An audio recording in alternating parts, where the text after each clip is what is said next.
Corporate Development Committee meeting. If some of you were here earlier, you'll understand why.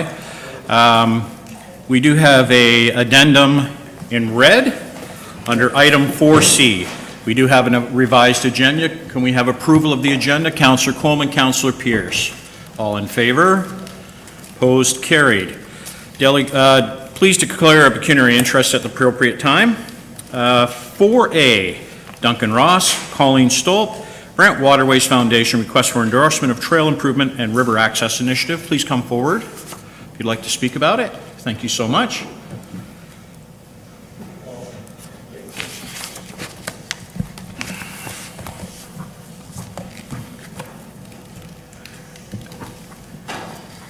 Please introduce yourselves.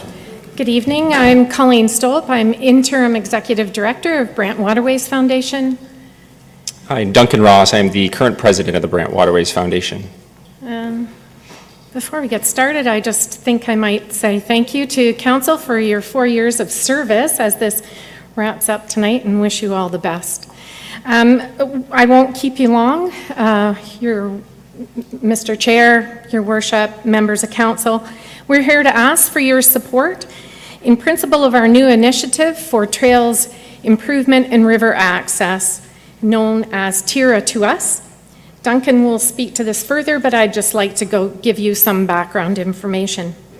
As you probably know, Brandt Waterways Foundation is a local charity that was established in 1988 with a focus on the Grand River, its tributaries and adjacent lands in the county of Brandt, what was Brandt County at that time. Yes. Since that time, either as a project proponent or as a funder, and together with our partners, more than $5 million has been invested in Brantford, Brandt, Six Nations, in over 100 projects. In the county of Brandt, this has meant, just briefly again, we just recently invested in the Nith Trail in Paris Lions Park. We have invested in the river access points at Glen Morris and in Paris, the Penman's Dam portage area, including the floating docks, trail amenities in Mount Pleasant Nature Park, the Burford Lions Bridge, and perhaps the most impactful of all the work that we did was the construction of the Trans-Canada Trail across the county of Brandt. At that time, Brandt Waterways was instrumental in purchasing the abandoned rail line and putting it into public ownership for the county.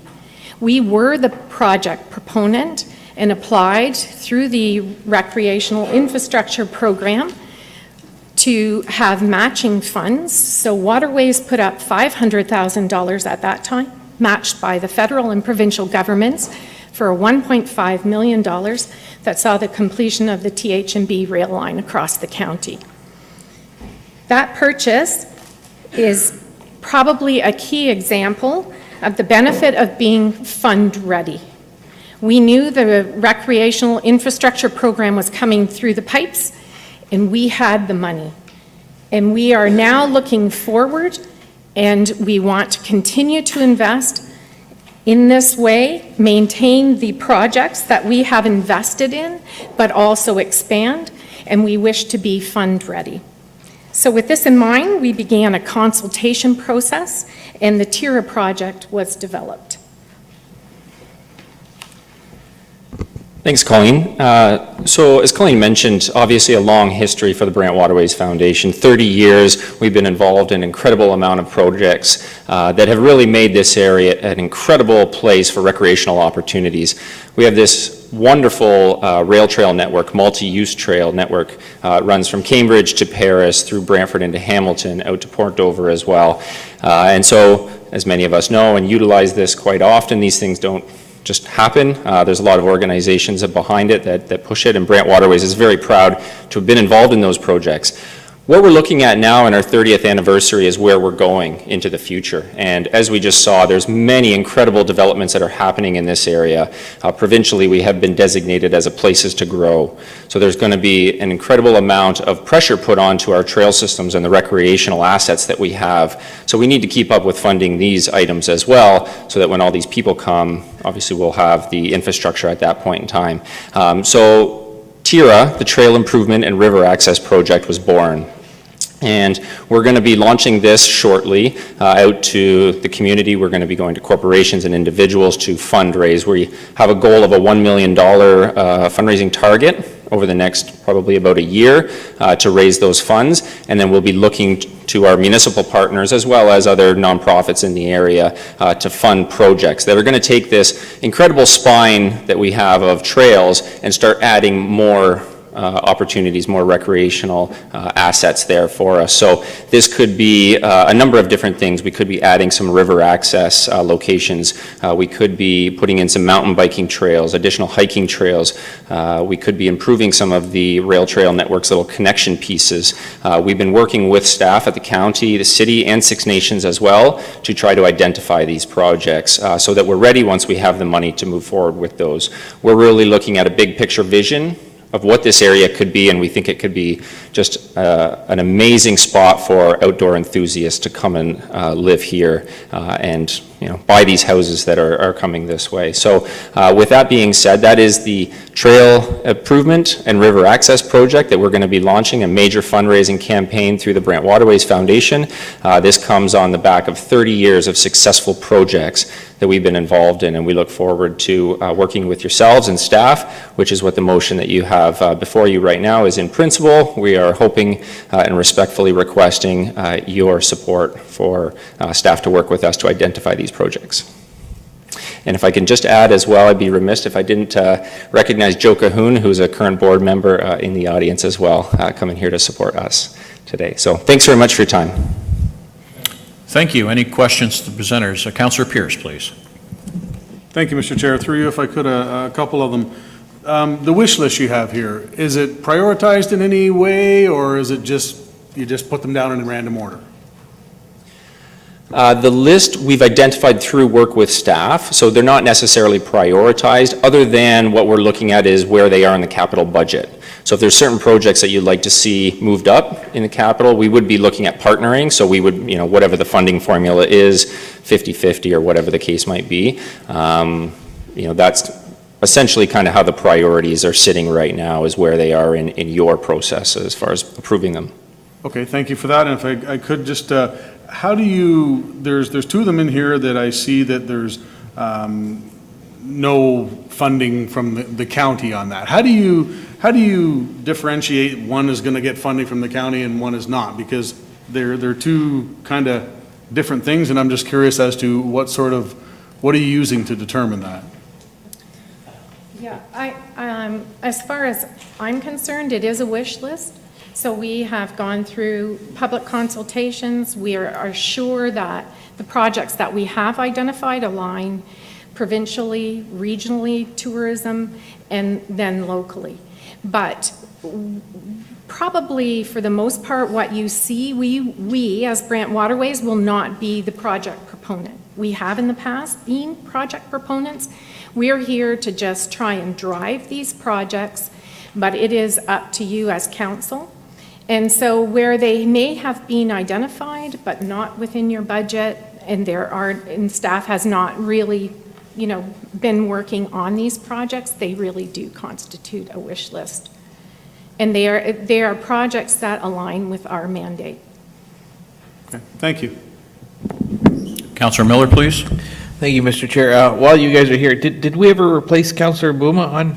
No, thank you for mentioning that. Yeah, we were waiting until, after the 22nd, yes. Okay, yeah, I think we'll have to wait, but yeah, we'll get you a strong candidate on there. Thank you. Thank you. Any other questions, concerns? Seeing none, thank you very much. Thank you. Moving forward, we'll go to 4B, Ms. Lori Loretti, request for new trees conservation bylaw for County of Brandt. Please come to the podium.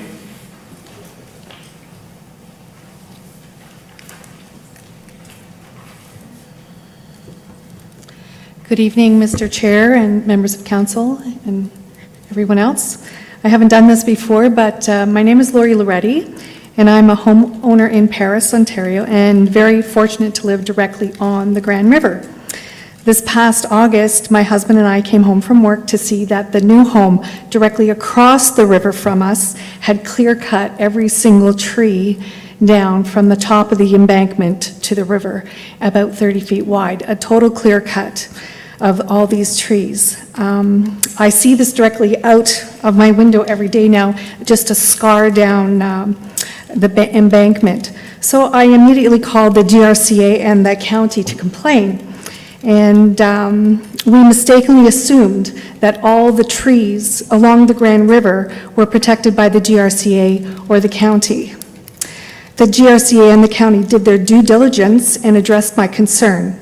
The result was that the new homeowner was perfectly within his right as a property owner to cut down every one of these trees.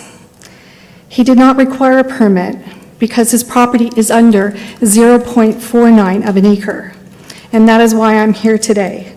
The current bylaw states that the properties of less than 0.49 of an acre do not require a permit to cut down any trees on the property. Anybody that owns less than 0.49 of an acre, which is 213 by 100 square feet, they can cut down every single tree. So I ask you to visualize how the beauty of the Grand River would be affected if everyone decided to cut down the trees on their property. If the whole bank across the river from our homes in downtown Paris were defaced of trees, how would that look? Because they are not protected. We all thought they were protected, but they're not.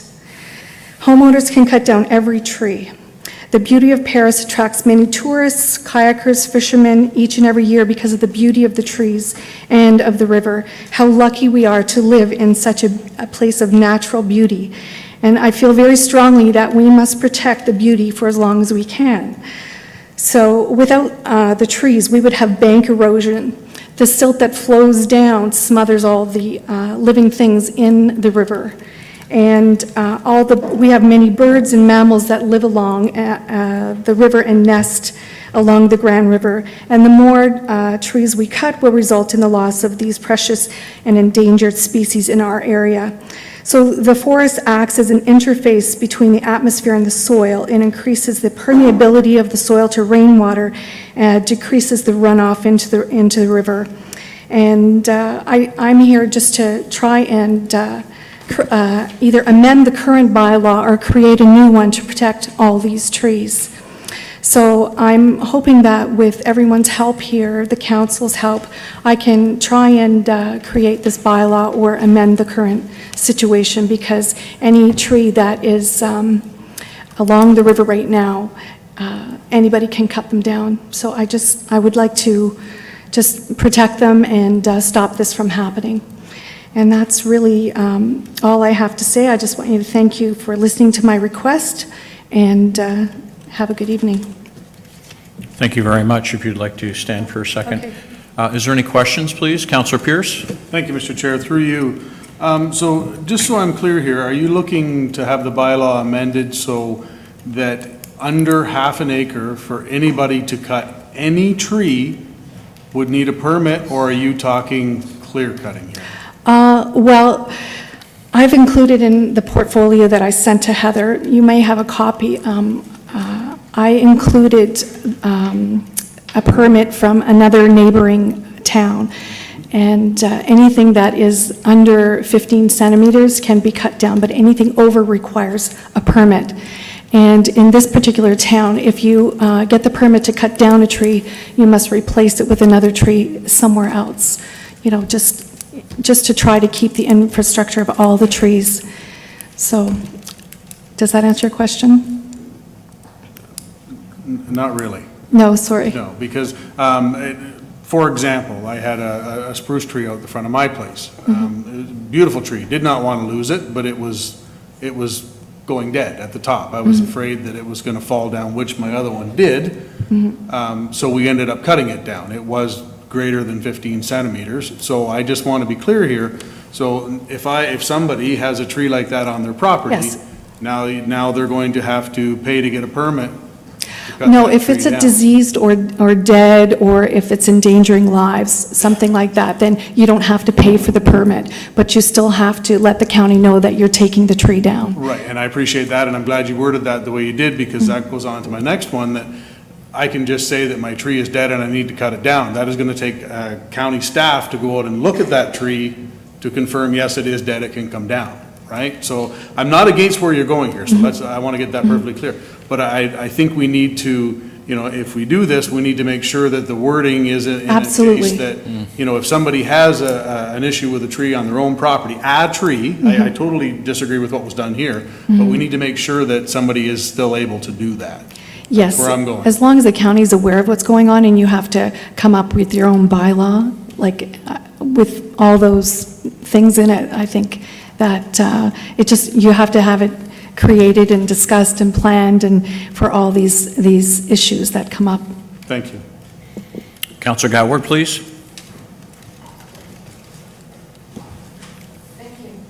Thank you, Mr. Chairman. Well, I know of another case where trees were clear cut along a waterway, and it was because the resident wanted a better view of the water. And it was most upsetting. They were under GRCA jurisdiction, and the GRCA made them do a new planting plan. But in this case, your concern is along the river, and perhaps we need to look at something along the Grand River. It does run through our county in many areas, and maybe we need to look at protecting the trees because they do protect the banks of the river and stop erosion as well. And so thank you for coming forward with your ideas. And we do have a tree committee, and we can refer this matter to our tree committee to look at in conjunction with our staff. Great. Thank you. Thank you. Have you been to the tree committee, Ms. Loretti? I've contacted them, but Shirley Simmons, I believe, is helping me a little find my way through. Okay, perfect. And we do have a very good tree planting policy here in the county. I know we've planted hundreds of thousands of trees already. Some of them on private properties as well. I know along East River Road, we've done thousands and thousands of trees, and other parts of the county as well. So we do our best, but I do understand exactly what you're saying. It is a bit disturbing when you see that happening, for sure. Very disturbing. If there is no more questions, thank you so Thank much. you. Moving forward, Chris Prentice, Senior Associate with IBI Group, Phase 2 Transit Mobility Service Plan, revised presentation. Please come forward, sir. It's good to see you again. Nice to see you, Mr. Chairman, and members of the committee. Thank you for your time. As I said, Mr. Chairman, members of the committee, Mr. Mayor, my pleasure to be here tonight to present the results of our Phase 2 of your transit feasibility study that we've been working on, and to present particularly our recommended transit service mobility, as we're calling it, a mobility plan of how to provide more expansive service to county residents. What I'd like to do is get the presentation up on the screen. No problem. Where did we have it? Oh, that's it, perfect. Very good. Thanks. I can just push the, just do the button. I know you've had a long day, so I'm going to try and be expeditious and get to the point, but what I would, oh, there it is. Yeah. It's not working. Oh, it's those ones. Oh, there we are. Gosh. Technology, is the bane of our existence today. What I'd like to do just briefly is review what we did in Phase 1 and what the conclusions were out of Phase 1 and the concept options for transit services in the county. Review that with you, and then I'll get into Phase 2, which is our proposed, as I said, transit service mobility plan, as well as the recommendations that we're presenting tonight, and then suggest some next steps for your consideration. The study purpose, just to focus back to what started this all, is what you wanted to do was to look at the need for public transit in the county. And in doing so, wanted us to look at what the need would be, for what purposes, who would use it, where would it go, how often, all of those kind of things. And then from that, determine what the feasibility would be for running a service, what would it look like, what's practical, how many people might use the service, and then bottom line, what's the cost going to look like? So what we did in phase one was to, well, the study, first of all, it was in two phases. Phase one was the background work to determine what the need was, where people would be traveling, and get a sense of just what it might look like and some preliminary cost ideas. So we presented those results to you back in January, and what we had, that work included was extensive stakeholder consultation, which included a telephone survey, online web-based survey, as well as hard copy surveys that people filled out, and we got about 1,000 responses, which is quite frankly phenomenal. So we then did a demand analysis, tried to quantify and say, what is that going to look like in terms of number of users, what the key travel patterns would be, and then looked, as I said, at what some of the concepts might be to meet the needs of the county. Out of all of that, we developed a preferred solution. We presented that to the the Transportation Task Force, and our preferred option is e-hailing, which is a demand-based mobility service. So the key outcomes from phase one, what we found out, without a doubt, there is some level of shared ride taxi transit service beyond the current STP service is feasible and needed in the county. And that would serve work, education, medical, social purposes primarily. Conclusions were based, as I said, on that survey. The stakeholder consultation that we did clearly came out what was needed. The most popular travel linkages, without any surprises, I think, to anybody, is Burford to Paris and reverse, Paris to St. George, St. George to here, trips within Paris itself, and then finally, but not least, linkages to Brantford. So those were the key things that we found. And on that basis, we then looked at what some service concepts would be that might meet these needs, and they involved fixed route. You know, an actual bus running on a regular route according to a schedule, trying to meet all of these various needs within the county. Another one then is flex zones, and a bit of an illustration there where we'd set up some zones and you'd operate a bus or a vehicle within those zones to serve the needs within those zones. Then next was a more broader based e-hailing service, Brandt E-Ride as we're calling it. Directly subsidized microtransit demand ride-hailing service, basically demand-driven. People call in, they book a ride, and multiple people get together and you share a vehicle, and that's really the bottom line to it. It has a dynamic routing or itineraries, as we call them, based on the actual needs, flexible plan and frequency. Reservations required, yes, you book ahead, can use small vehicles. The fare policy can vary by the distance, can vary by the zones. Then the fourth one that we looked at is, all right, let's look at the existing STP program that you have and basically expand it to serve everybody. But that service is a very dedicated, very specific. You have to qualify for the service. It's basically one person per trip from here to there. So it's expensive service, but it's a very dedicated type of service. So we looked at all of those four, and out of that, as we recommended to you, or at least gave you our preferred option back in January, was what we call the Brandt E-Ride e-hailing service.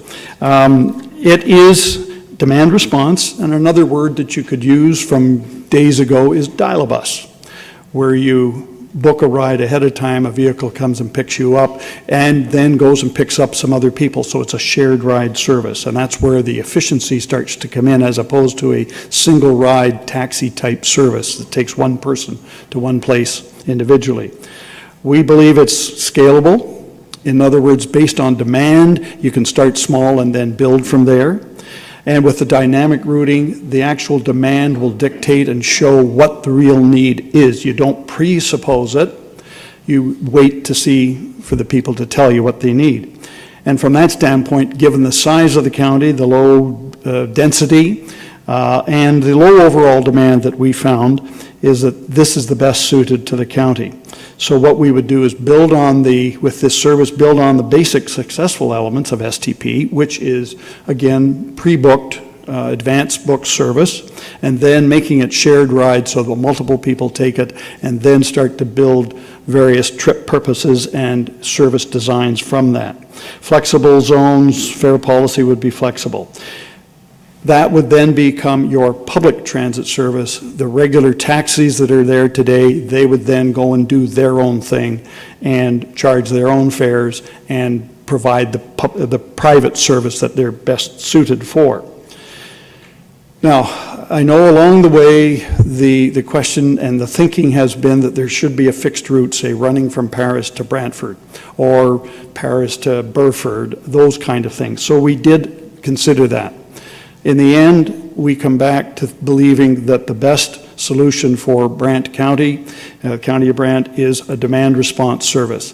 And the basic reasons are demand response is flexible, it's scalable, there's a lower cost, particularly a lower initial cost, there's no infrastructure required. As opposed to a fixed route service, it is not flexible, really. Sure, you might be able to deviate off a chosen route or a specified route, but really it just goes along back and forth on a route, and anyone who lives within a short distance of that route is going to take it, and that's all it's going to do for you. There's a higher investment cost, and there's infrastructure involved, not only vehicles, but you got to put in bus stops. You've then got to manage that service. There's other requirements for accessibility that have to be met. So it's a fairly intensive and quite extensive involvement. So, and at the same time, even if you have that service, you've still then got to provide a parallel service for people with disabilities. They can't, all of their needs would not be able to be met by a fixed route service. So out of all of that, our way forward is, as we call it, Brant E-Ride, and the plan would include a number of sub-plans and things that would go along to complement it and make it happen, and those include a service plan, which really describes and sets out what the service would be, Brant E-Ride, service to be contracted by RFP, competitive tender, management plan. The county would still have oversight and responsibility. That would take at least a staff person to look after that. Currently, you have about a half a staff person dedicated to looking after the STP program right now. Then you'd have a marketing plan and then a financial plan, a multi-year estimate of what the costs would be. So the service plan under Brant E-Ride would be on demand, as I've mentioned, and we see three segments to it. A community E-Ride service, a commuter E-Ride service, and a destination-based E-Ride service based on demand, but you'd set it up. The community E-Ride would be operating, for example, weekdays. That would be your core service from 6 in the morning till 9 at night. It would be restrict trips to specific areas, departure times in 3-hour windows. This is all to try and manage the service and build efficiencies into it so that it's not left to having single trip purposes. A fare, we're recommending a fare of about $3 for that kind of service, and the subsidy with an estimate of about $12 to provide that service, there would be about $9 per trip by the county. The commuter E-Ride would be dedicated to people going specific trips to specific destinations, whether it's Brantford or Burford from Paris. And that would operate weekdays between 6 in the morning, 9 in the morning, and in the afternoon. So very set particular times. All of these, by the way, would then evolve as demand demonstrates through use. And that's the real beauty of the demand response service, is that the customer tells you what they need and what they want to do. And the destination E-Ride is where you would partner with an employer, for example, in the industrial area who wants their employees to get their employees to work. So you collaborate with them and set up a service that's dedicated to their needs, as opposed to a fixed route that would just run at a particular time on a specific route and really would be difficult to serve anybody. So that's the real essence of that. The operations plan, as I said, contracted through a competitive RFP and contract. You would use an app based for booking, one of the modern things through modern phones, but you can still go on website, or you can still phone in. People can still phone in and speak to a person to book a trip. Required services, bless you. Required services would be one staff person, as I mentioned earlier. There would be no infrastructure, no vehicles required. The contractor would provide them. You'd develop a marketing communications plan to promote the service. Budget implications, operating costs would be the contract costs plus the county admin costs. Revenues would be fares, obviously, plus the funding from the gas tax. There's some legal issues that I've noted there, but they're standard with any public kind of transit service. The financial plan, and I'll just jump right to this table here that's in your presentation. This is the multi-year that we show as what we see, with an assumption that if all goes well, you could introduce and transition to this service by October of next year, a year from now. Now, obviously, you've got to go through the usual budget processes, and if that all goes well, then that's what it would look like. The basic thing is, for next year, if you were able to implement by October, this service would have a net increase cost compared to the STP program of about $31,400, but then would grow. Yes, you're going to be providing more service, broader service for the county, for all residents of the county, and obviously that comes with additional costs. So that's what is shown at the bottom line. The net cost would be, municipal investment would be $113,900 for the last 3 months of next year, rising to $461,000, and you're already spending $125,000 on the STP program plus staff time, so the net increase is about $336,000 in the second year and gradual increase. We project that the use of the service would start off modestly for 3 months next year at about 7,300 people and increase to 49,050, so forth, as you can see on that table. So that's the financial plan, and the implementation timeline really is subject to how council moves this through and committee moves this through after the election and your whole budget process. But there is a bit of an outline of what would need to be done over the next number of months to line up for an October transition from STP to this E-Ride, brandt E-Ride hailing service. I think just last, what we see as the real benefits and the advantages of a demand response or the E-Ride hailing service compared to fixed route or anything else. It responds to community and stakeholder input and needs. It's relevant to the changing expectations of customers, and that, as I said, they would show you and tell you what they need to do based on their bookings and the travel patterns that they would bring forward and pre-book. It's fiscally responsible in that you're not putting a big investment in, as in the fixed route and buying buses and having really fixed costs. It's scalable. You can build it up or you can reduce it back if it doesn't pan out. And you can replicate it for that destination-based service that I mentioned, working with employers to get their employees to work when they need it, not predetermined by a fixed route or something else. And you'd leverage the current and emerging technology, the smartphones, the apps that people have, or you can still, as I said a few minutes ago, people who aren't into that, they can still phone in and speak to somebody to book a trip, and that would all become part of the process. So there, Mr. Chairman, is our recommended approach and our recommended direction for transit service in the county. The next steps, obviously, subject to your decisions and council's, but obviously council decision, budget approval, then start to implement, select an implementation date, and then work towards setting up the RFP and the contract and that sort of thing. So without further ado, I'll turn it back to you and be happy to answer any questions that members of the committee have. Thank you, Mr. Prentice, and also to IBI Group as well. Well done. Thank you. Thank you. Our pleasure. Any questions? Councillor Pierce, please. Thank you, Mr. Chair. Through you, if I could, a couple things. First of all, this is fantastic. You know, if we didn't know it, or if I didn't know it, or anybody that's been out canvassing didn't know it prior to this has been something that's been wanted and needed for a long time. So I think that's one of the big questions, or, you know, when are we going to get buses? When are we going to get buses? A Couple things about it, though. First of all, you know, you talk about revenues and stuff like that. I think we need to look at this in the sense of we're providing a service here. So this isn't something where we're going to necessarily make a bunch of money. I don't think that's the requisite here. It's going to cost us money to provide a service. Makes sense, right? You talk about booking ahead. How far in advance would somebody have to book ahead? Has that been discussed, or like, is it the day before, or all of a sudden if I wake up in the morning and I need to go somewhere, can I book it then? We have discussed that, Mr. Chairman. Ideally, the day ahead, Okay. so that helps for planning. But as the service matures and people get more used to it, that could be shortened.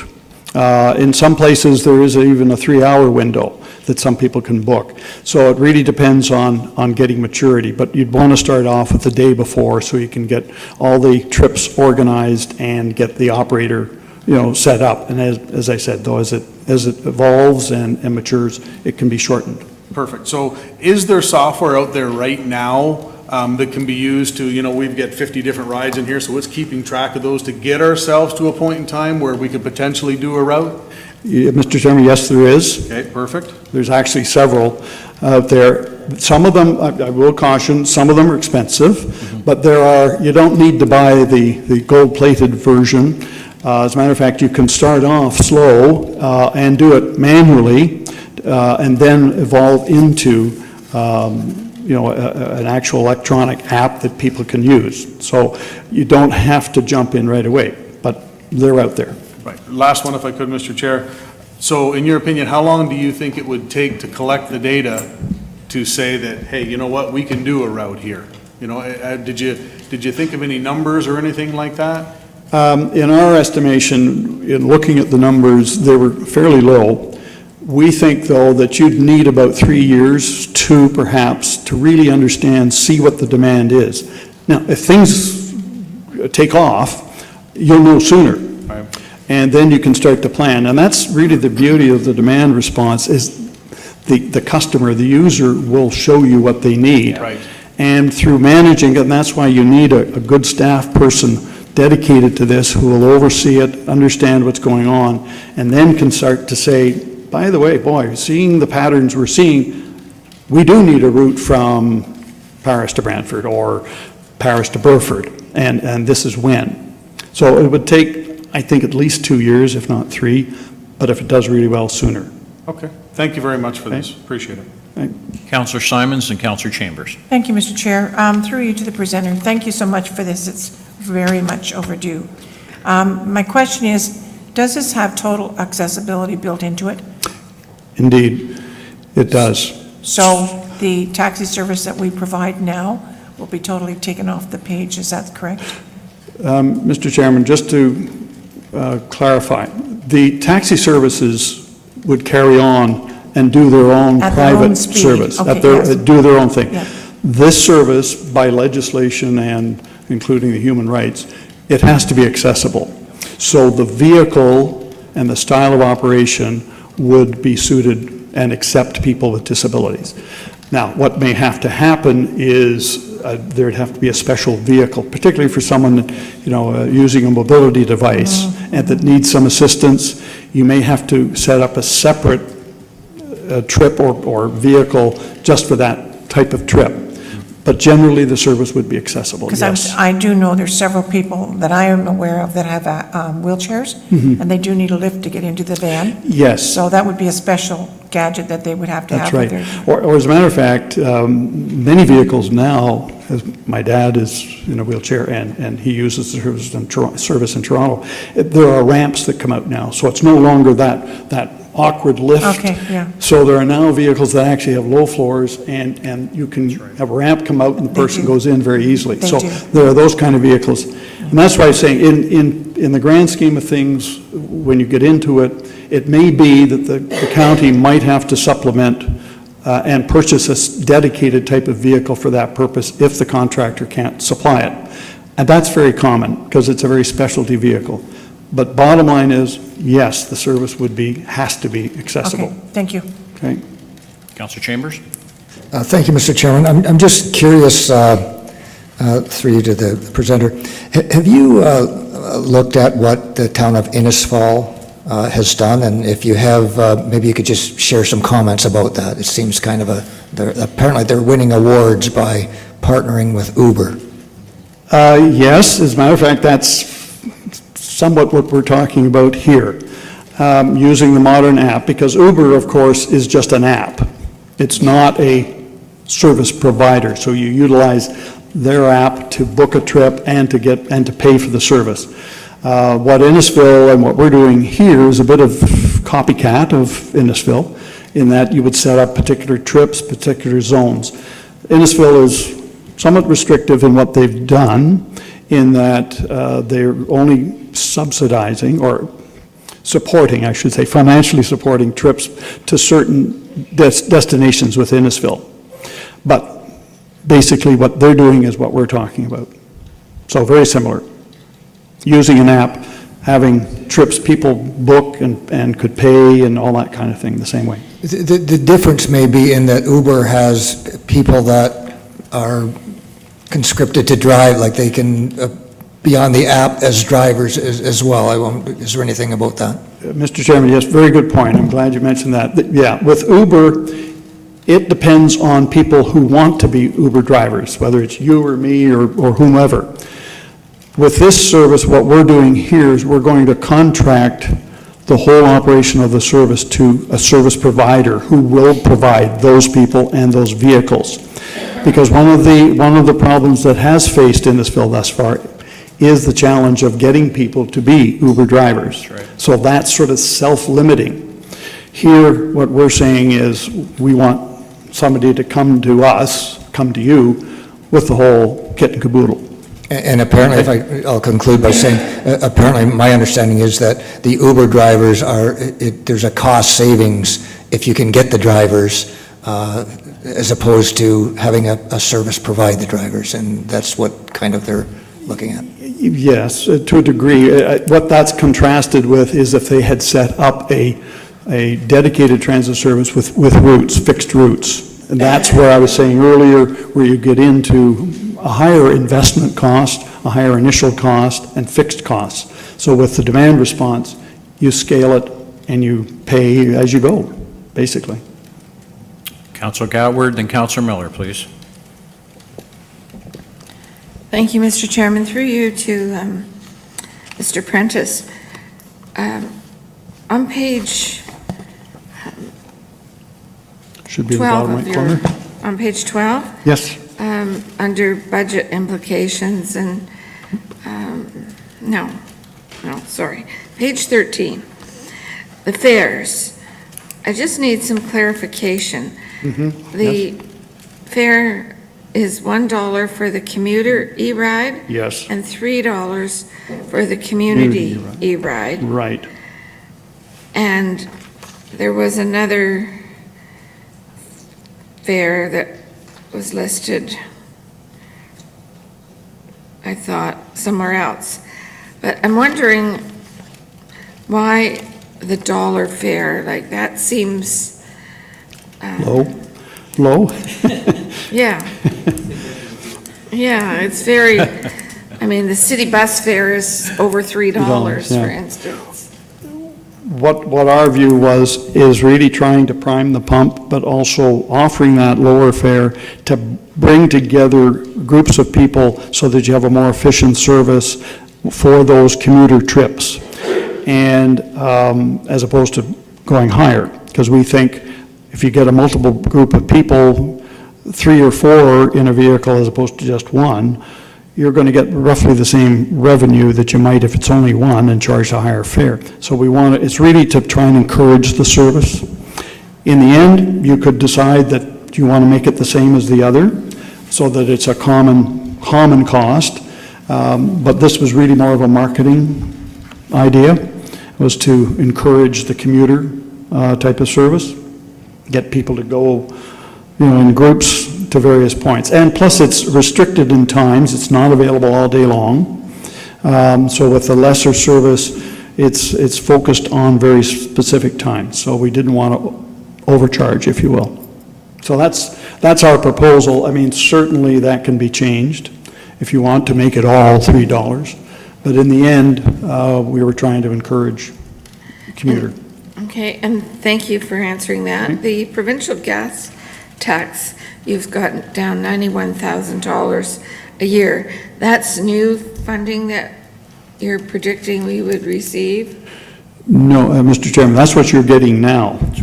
So that's basically guaranteed. We expect that it could increase if ridership does measure up to the levels we see, and with population growth, you will get more. The one thing that's uncertain about the gas tax, I mean, the 2 cents is there now. The previous government, provincial government, of course, had committed to doubling that amount by 2021. We don't know yet whether that's going to be carried on with the current government. So if it does, that amount of money definitely will go up by quite a bit. So 91 is there, 91,000 is there. You got it in your bank account today, and you're getting that each year. Thank you. Councillor Miller, please. Thank you, Mr. Chair. A few questions. Mr. Prince, it's nice to see you again. Yes, Councillor Miller. It didn't seem like that long ago that you and I were sitting in the front office there talking about the Innisfil model, so I was happy to see what you came up with. My first question is this particular e-ride, is this used in any other municipality? In various forms, the technology of phoning in, or at least using your smartphone to pre-book. Matter of fact, Belleville has just introduced that for the evening. They've converted away from fixed routes in the evening and are using this type of technology for the buses to operate and people to book rides in the evening. Now, and they're calling it, I think, e-ride themselves, but it's that same idea. And that's what, to a degree, what Uber is, this same kind of idea. So Innisfil, and there's more that are starting to use this type of technology. And I think the provincial gas tax is available for this system as long as we don't use the words trial or probationary or anything like that. Correct. Okay, yeah, that's what I thought. The RFP, we go tomorrow, we are issuing RFP. Are there a lot of companies out there that would respond to that? We think so. You never, to be honest, you don't know till the time, but we think there is, yes. And you set it up in such a fashion that it'll be encouraging, because also what you're giving a potential bidder is at least an estimate of what the rides would be, what the income would be, so that gives them the incentive to bid. Okay.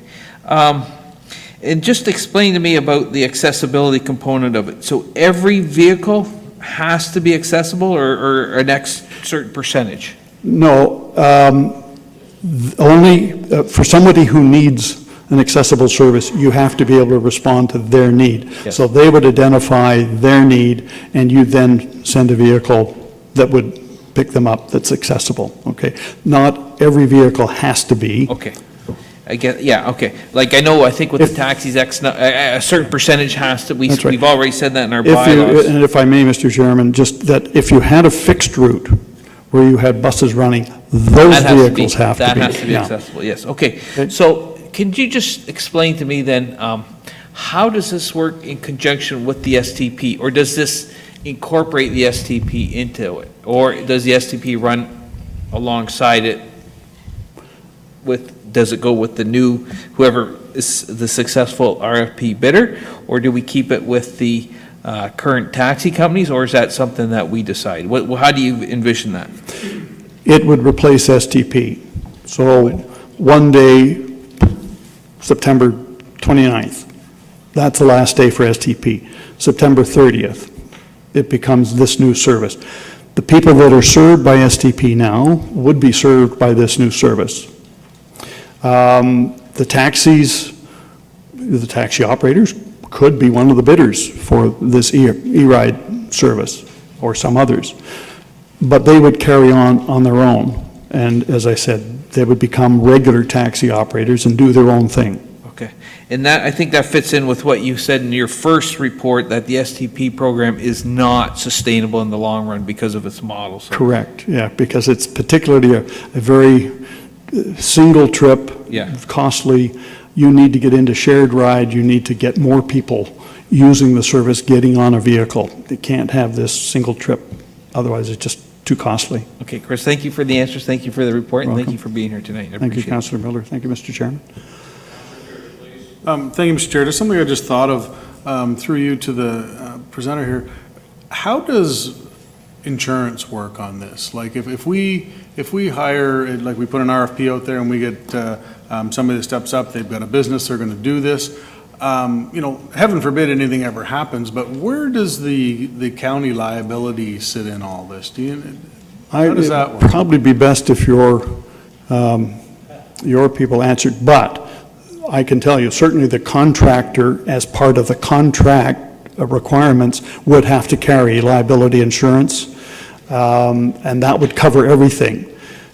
I presume the municipality has, insurance to cover all sorts of things. Right. So the first coverage, and I'm not an insurance expert, so I don't want to go too far, but certainly you would require the contractor to carry that liability insurance up to probably 10 million, but certainly 5.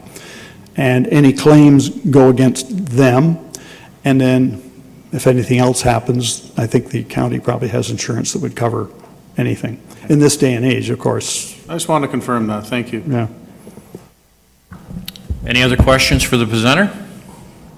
Thank you, Mr. Prentice. My pleasure. Thank you, Mr. Chairman. Thank you, members of council, or committee, and Mr. Mayor. Members of committee, we'll go back to 4A. How would you like to deal with 4A, please?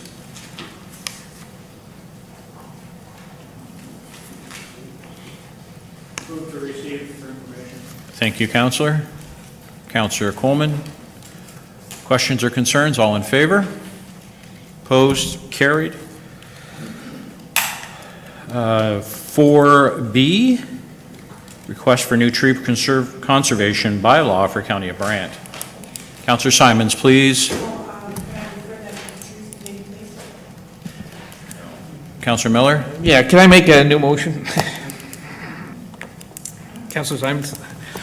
What I'd like to do, staff is reworking the trees bylaw right now because there's been a lot of new provincial legislation change since we first come up with the trees bylaw. So what I was going to suggest is that we refer it to staff, that information, and they can incorporate into that new trees bylaw, which, by the way, will be presented at for public consumption before being voted on. So that would be my motion. Councillor Coleman? Okay. So the motion, Heather, is to move it to? The motion is that the material be referred to staff as part of the review of the trees conservation bylaw. Councillor Simons, is that okay? Thank you. Questions, concerns? All in favor? Opposed? Carried. Thank you. And 4C we have on the agenda already, as you can see under 9C1, so we'll deal with it then if that's okay with committee. Thank you. Moving on, consent items to be approved. Oh, sorry. Adoption of minutes from previous meeting. Councillor Coleman, seconder. Councillor Pierce, questions, concerns? Seeing none, all in favor? Opposed? Carried. Business arising from those minutes.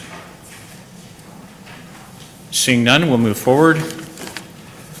Consent items. There is a consent item for CD 1895. There is a recommendation. Moved by Councillor Coleman, seconded by Councillor Simons. Questions to the recommendation, please. Seeing none, all in favor? Opposed? Carried. Items to be received. There are 14. Yep. Nope. 6 or 9. Not good with Roman numerals. 9. The first one got me, the cannabis legislation, I think. I'm not sure. Any pulled? Councillor Miller, please. I do have a question on cannabis. And the municipalities, I think as you're aware, have until Yes. January, whatever, to decide if they wish to retail in their municipality or not. And I'm just wondering, Do you want to talk but about it? do we have anything like that going forward as far as public sessions and whatnot? I'd like to ask our county solicitor, Jody, to answer that, David. Thank you so much. Good evening, Mr. Chairman. Good evening, councillors. I haven't had a chance to meet you all face to face, but it's nice to see some familiar faces. So you'll see in my report that I did provide on page 3 some analysis with respect to what municipalities might see coming forward in the next, well, couple of months for sure. And in the very last paragraph on page 4, I've indicated that we have organized a working group with a number of members from the Brandt OPP and different departments of the county. And what we're hoping to do, and we're thinking that this will likely occur after the election, that we'll have some reports coming to you on what steps you might wish to consider as it relates to your opt-in, opt-out process. Any amendments that might be required under the planning department. There's a prohibition with respect to licensing. You can't pass zoning bylaws as they relate to retail stores, but there may be some provisions for zoning to ensure that the location of certain sites for retail are in certain areas of the municipality. I indicated that in my report. And as well as a communication strategy, and I think that might touch on the question that you had. Thank you, Jody. And I noticed in our community services meeting that we had in the lower boardroom here that one of the big concerns with the OPP is there's really no laws or rules put in place for them to make decisions on how to enforce the rules. And I can't speak, Mr. Chairman, I can't speak to what the OPP's concerns are specifically. I do know that I think that there will be some type of information session that we'd like to try and provide to all of council with respect to some of the challenges that they might be seeing. But, you know, at this point, the report that I provided is just to give you a little bit of a footing on what's happening, and there's probably nothing in this report that you probably haven't heard of already on the news, and maybe with conferences. I know Councillor Gatwood has gone to a conference, and there was a lot of material provided at that session. So there's probably nothing terribly new in here, but it's going to be shortly after the election as to when you want to decide about your opt-in and opt-out process. That, I think, is going to drive what this municipality wishes to do as it relates to retail stores. Thank you so much, Councillor Pearson. Councillor Simons, please. Thank you, Mr. Chair. Just to touch on what you were saying about community service, I did ask the inspector in that meeting if, you know, if she'd be willing to come in and do a presentation as to, you know, just to the point that was made there, the issues that they're having, and to help us around here understand, you know, what we can do, what we can't do, and that sort of thing. So that's absolutely, and she's more than willing to do that. But again, to your point, it'll be, you know, a month or two down the road anyway. So that, so we've definitely got the OPP on board for that as well. Great. Councillor Simons, please. Thank you, Mr. Chair. Thank you for your report. At the conference, they talked about the opt-in, opt-out, and there was a 2-week window given. Is that still in existence? No, it's not, through you, Mr. Chair, it's not 2 weeks. Council has to pass a resolution by January 22nd, 2019, if they wish to opt out. Oh. The default position, if you do not pass that resolution, is that you are opting in. So it's assumed that you are opting in unless you take a proactive measure to opt out. And if I have one more question, Mr. Chair. So, and is there any opportunity to opt out of it after we have not made the resolution? In my respectful submission, I would wait until the legislation has been finalized. I indicated where this legislation sits. Earlier this morning, I checked, It's still at standing committee, so it's not passed yet. It's not in full force and effect. There's no regulations, and we're going to get a lot of details once that regulations come out. So my suggestion to you is just hang tight, and once we get that, you'll be in a much better position to know what you want to decide. Okay, thank you. Councillor Gatward. Thank you, Mr. Chairman. Through you to our solicitor. The working group has met, and I'm pleased to hear that, and that you're planning strategies on what the county will do and not do, and the communication strategy in coordination with the OPP is they want to provide consistent messaging after October 17th. I guess my question is, in your working group meetings, has it been determined yet after October 17th, as far as enforcement, if on the 18th a complaint comes in and somebody is doing something in their backyard with cannabis that they shouldn't be doing, whether the OPP would answer that call or whether our bylaw enforcement would answer the call? Has that been determined yet? Through you, Mr. Chair, that has not been determined as yet. The OPP, as I understand, are not, have not finalized what position they would take. Chances are, when somebody sees something happening in their neighbor's backyard that's of concern to them, they would likely call both.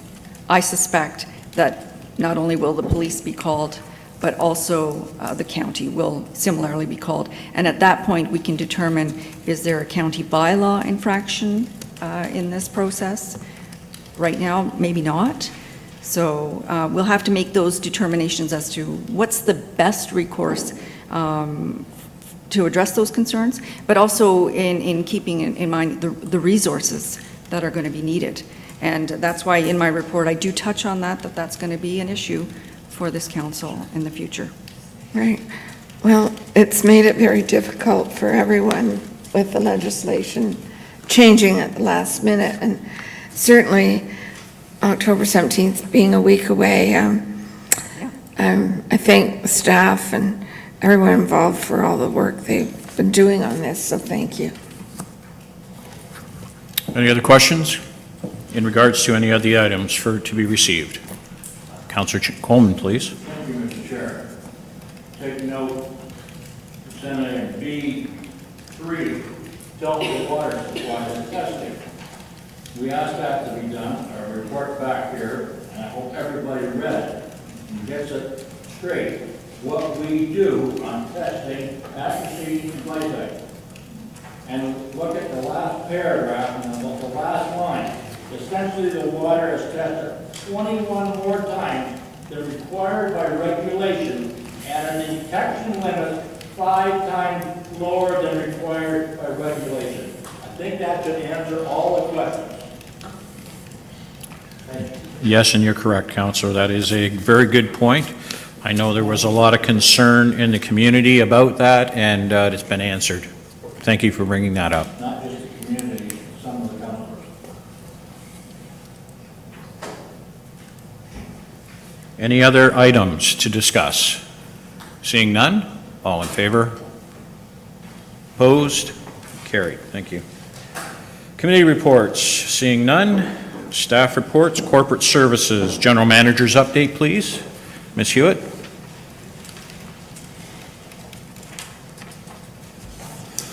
Good evening, and through you, Mr. Chair. I'd just like to advise that we've completed the interviews for the vacant Director of HR position, and we should be making a decision and hopefully an offer shortly. The RFP for the architect for the Burford Space Planning is being issued this Friday, October 12th, and should close on Monday, October 29th. And we have begun the process of reviewing the tree conservation bylaw. And we will most definitely take into consideration what was presented today or this evening. And lastly, I told you, I think in the spring, that we were going to have the council chambers tables refinished, and that did happen in August by Mr. McAlpine. So I just thought I'd bring that to your attention. Thank you. Any questions? Thank you very much. Operations, General Manager's update, please.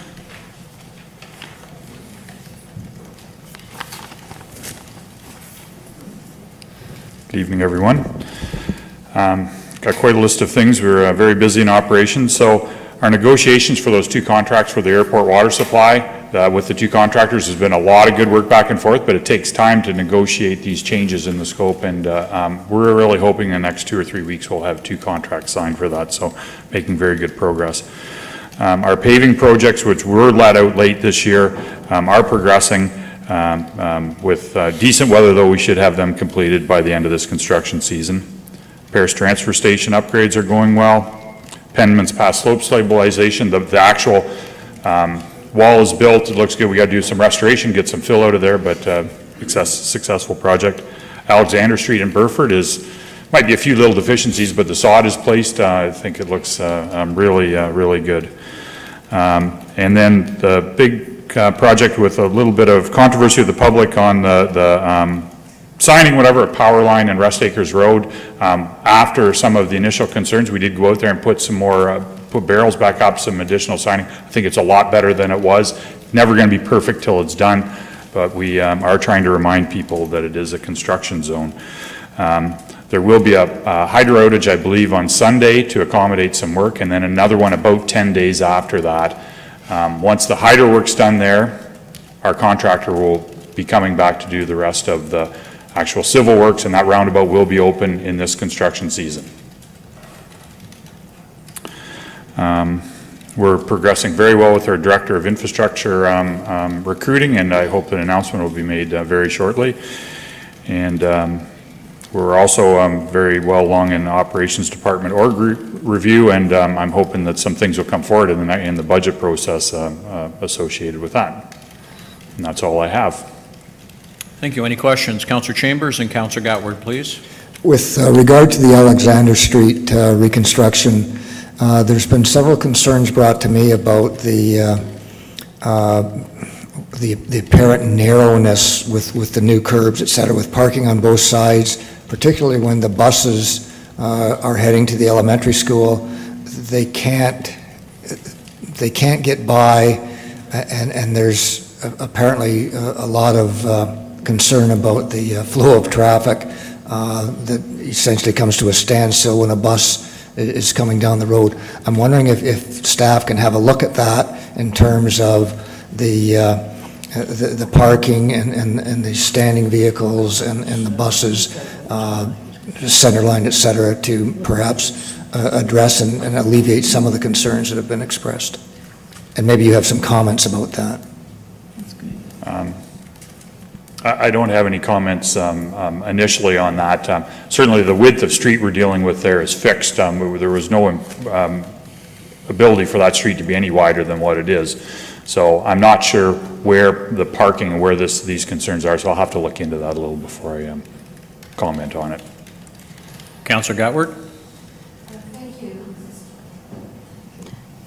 Thank you, Mr. Chairman. I just wanted to thank staff for making improvements out at Rest Acres and Powerline. I find it much more driver-friendly now and safe. Thank you. Councillor Pierce, then Councillor Simons, please. Thank you, Mr. Chair. Through you, I just want to go on what Councillor Gatward said there. In making the rounds, it's not often we get good news, but making the rounds to doors, it's thank you, thank you, thank you. So to use, thank you for doing what you did with those barrels, because it does make it safer. So well done. Yeah. And they're looking forward to it being done, so I'm kind of glad what you said there. So that's a good thing. Councillor Simons? Oh, go ahead.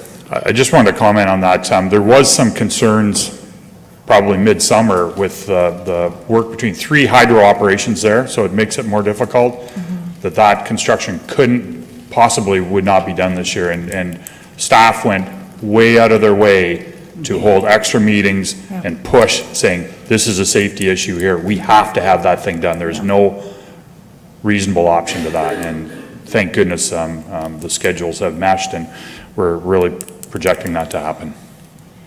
Well, you and your team did a great job. I know today I went by there and Energy Plus was out there doing a lot of line work, and I'm sure they're just waiting now for Hydro One to get theirs done. Councillor Simons, please. Thank you, Mr. Chair. Through you to Rob. A couple things, if I may. I was over Watts Pond Road today, and will that be paved this season? Because it's at the gravel stage now. Yes. It looks very good, but a little bit bumpy, so it'll be paved. Thank you. Yes. And number two, if I may, Capron Street, will it have the final coat of asphalt on it this fall? Yes, that's one of both Watts Pond and that are under our resurfacing project to be done this year. There's 9 projects in that. They're all to be done. And they will be also doing the patchwork on Granville Street North at the end of Capron Street also? I'm not sure that's part of that. Anyway. I'll have to inquire with Mr. Okay. Stanbridge on that. Okay, thank you. Councillor Miller, please. Just getting back to what Councillor Chambers asked about Alexander Street. One of your staff is actually looking at Alexander Street because, yeah, it is quite narrow, and I guess when the buses come down, there is no room for anybody else to get by. And I think one of the options being kicked around, obviously we won't know till they come up with a report, was maybe just parking on one side of the street or something like that, because right now there's parking on both. But just wanted to let you know, one of your staff is looking at it, and I cannot remember who it is, but I'll try and remember. Thank you, Rob. Thank you. Moving on, Community and Protective Services. There is a recommendation there, CD 18-88 Transportation Services Plan that we have just discussed. Councillor Miller, please. I'll move it, Mr. Chair. Thank you. Councillor Coleman, second. Questions or concerns? Seeing none, all in favor? Opposed? Carried. General Manager's update, please.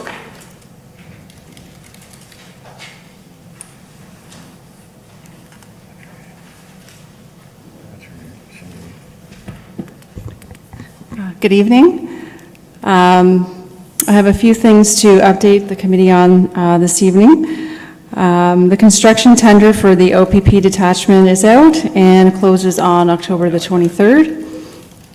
The construction tender for the new fire halls is also out and it closes on October the 16th.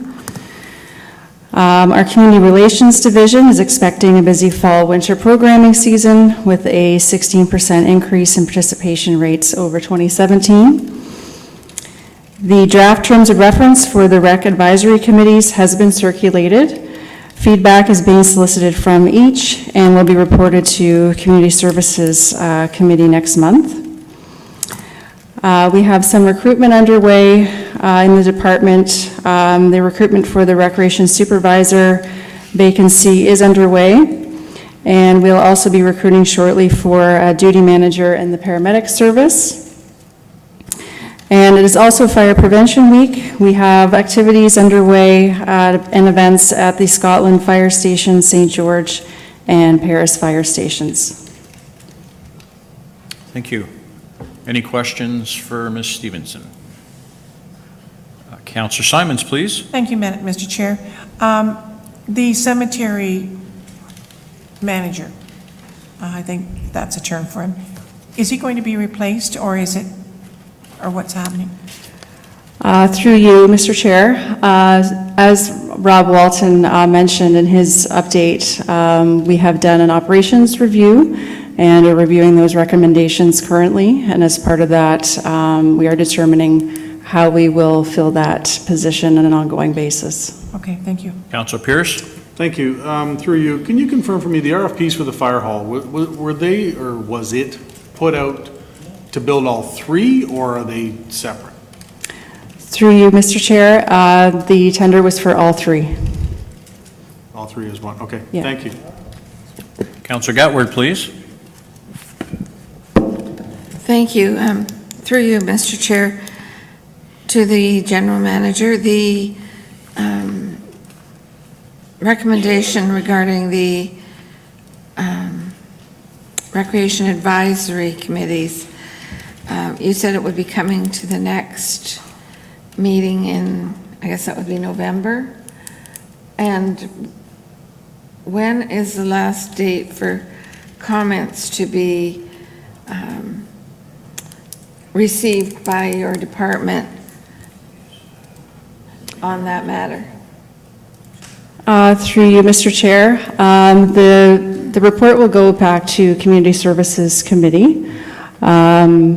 I'm not aware of a deadline, but I will discuss that with staff, and we can circulate that to each committee so that they're aware of that.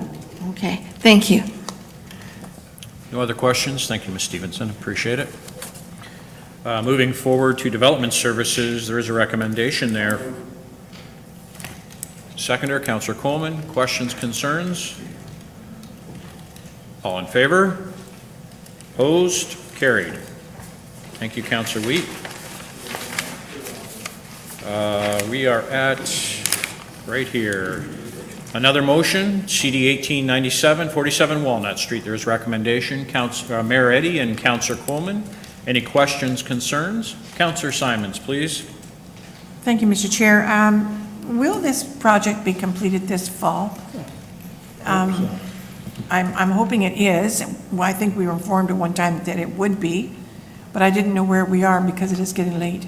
Mr. Pomponi? I think in the report, I'm going by memory, but it states that the construction work is going to be happening this year. The landscaping component of it will be in the spring because it's a better time of the year for planting. Okay. So all the heavy labor and things that'll be done to support that wall or hill will be put in place this year, and then the landscaping will And be all completed. the soil will be put in place too, and we hope it doesn't run down? Yep, there'll be some vegetative material put in there to hold it, so hold the it'll be in soil? place, Okay.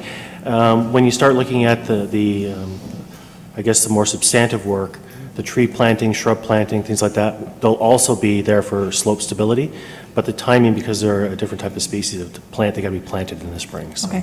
And again, I'm going to ask, this is all paid for by the owner? That's correct. Thank you. Any other questions? Thank you, Mr. Pomponi. There is a recommendation. All in favor?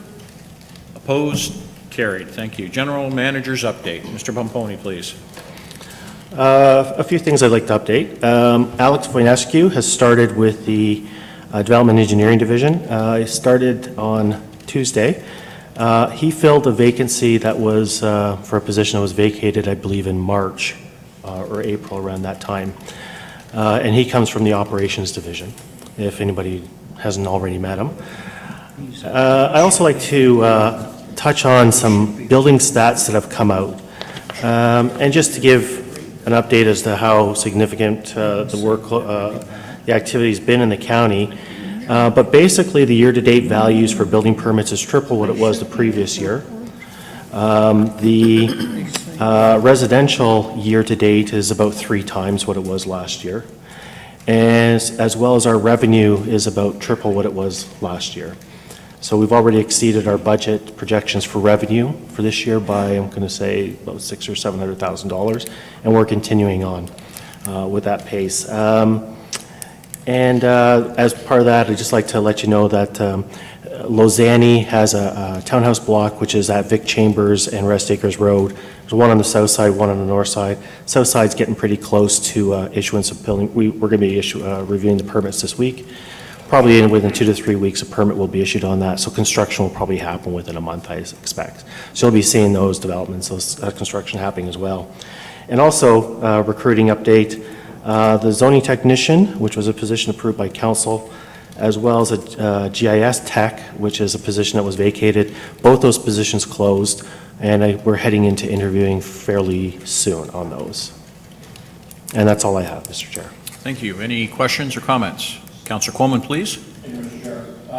You touched on the amount of building permits that are happening right now in the county and 3 times what everyone does. Can you give me a timeline that it takes to do a complete application on a building permit? How are we doing on timelines on that? Yeah, we are, I believe we're about 5 days behind the timeline right now.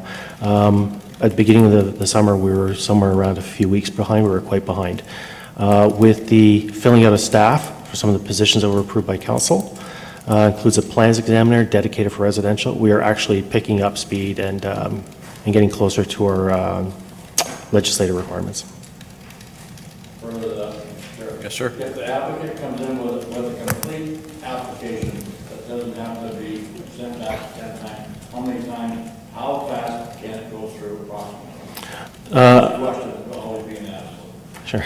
It's about, right now, I think it's taken about 15 days for a complete application. The OBC requirements are 10 days. Yes. Any other questions? Thank you, Mr. Pomponi. Moving to Economic Development, Strategic Investment, General Manager's update. Thank you, Ms. Newton. Thank you. Through you, Mr. Chair. In regards to tourism, we continue to have a lot going on there. County of Brant Tourism and Tourism for the City of Brantford have been successful in their joint bid with the Brant Museums and Gallery Association to host the 2019 Ontario Museum Association Conference.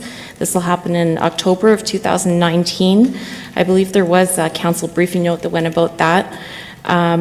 We're expecting 500 plus delegates and officials to attend that conference. Brant Tourism is also working with the Paris Curling Club. They were successful in their bid for hosting the Under-18 Ontario Curling Championships in March 2019. We're expecting over 200 attendees there, including 60 participants and 120 officials and family. Brant Tourism also delivered the keynote address for the Brant Peddlers and Paddlers AGM on September 25th. We spoke of our role, as you heard earlier tonight, on the rivers and trails and the role that they play in attracting visitors and how we can achieve more success in that area. Filming continues to be very busy. We've received in the past week another application for a major TV series and 2 more US movies for shooting in Brant. The Communications and Marketing Division led the redesign, as you know, of the county's website, which was completed in May of this year. We're happy to announce that that website was awarded the Government Standard of Excellence 2018 by Web Awards. And they have also completed the Economic Development microsite, which was launched on September 17th, 2018. If you haven't already seen it, I know we announced it at Salute to Brant, but if you could go visit. And lastly, economic development has been wholly focused on completion of the strategy and working towards that end goal.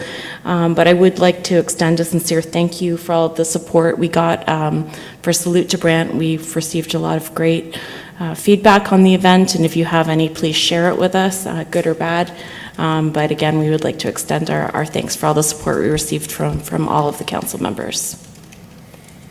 And I'd like to say that the Salute to Brant was excellent this year. Everybody did a great job. Whoever proposed that venue, the way it went down this year, it was a great idea.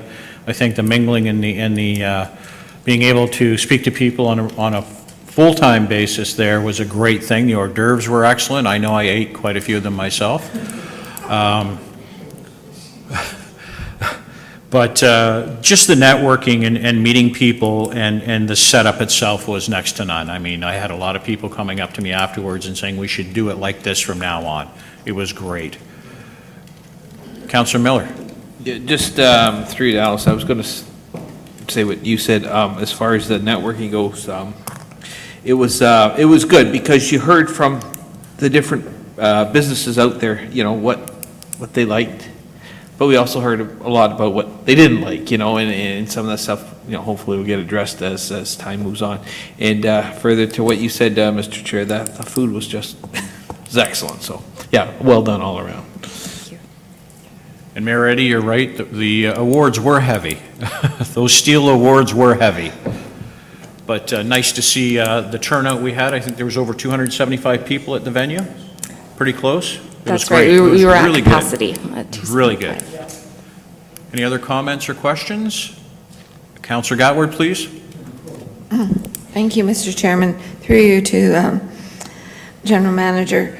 You mentioned that we received a web award. Was that for the video we saw at the Salute to Brant? Or is it something different that we haven't seen? Through you, Mr. Chair, the people who distribute it, they're called Web Awards. It was for the website developed by the Communications and Marketing Division for the municipal website. The current one we have now? Correct. Oh, okay, thank you for clarifying. Thank you very much, Allison. Appreciate it. Moving forward, Office of the Chief Administrative Officer. There is a recommendation there. Councillor Pierce? Councillor Wheat, questions or concerns? All in favor? Oh, quickly, please. Thank you, Mr. Chairman. Through you to the CAO, the list of potential partner occupants on page 136. It says participation. Is that supposed to say participation house? Or I wasn't sure what participation meant. Mr. Chair, I think it's the same thing. I think their brand is now participation. So. Yeah, it is participation. Thank you. All in favor? Opposed? Carried. I'd just like to mention one thing. I'd like to thank Ms. Linda Thurston-Neely, our Board of Directors Chair, and Suzanne Moffett from the FHT and the Health Hub team for being here tonight. I know it's been a while, but great work on the new Health Hub with the county. I know it's coming along well with the new office at the old Brandt County Power Office building, and we look forward to the doctors getting in there, and that is a win for the community for sure, so thank you very much. Moving forward, CAO's update. You're on. Thank you, Mr. Chair. Just a couple of items. I wanted to let council know, or committee know, that I met with representatives of the St. Joseph's Life Care System and the Stedman Community Hospice not quite a month ago.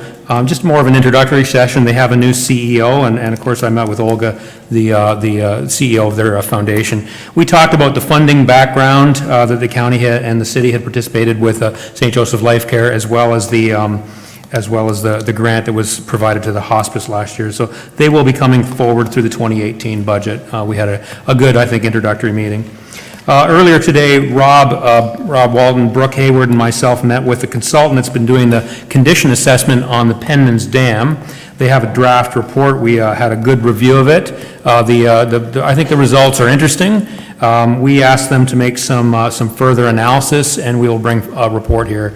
So I think the dam is certainly in a deteriorated condition, but certain parts of it are maybe better than would be expected, and certain parts are worse. So, just this weekend, it's worth noting, this Saturday we are doing student orientation. So we rely on a lot of students to bolster our activities, both in the summer and in the winter, and because we have big summertime activities and we have big winter activities in our arenas. So we'll be doing orientation for a group of students on Saturday. I'll be speaking to them first thing in the morning, and then our HR staff will walk them through an orientation session over the course of the day. And the purpose of that is to make sure that they're safe and that they enter our workplace and they know, what our expectations are of them.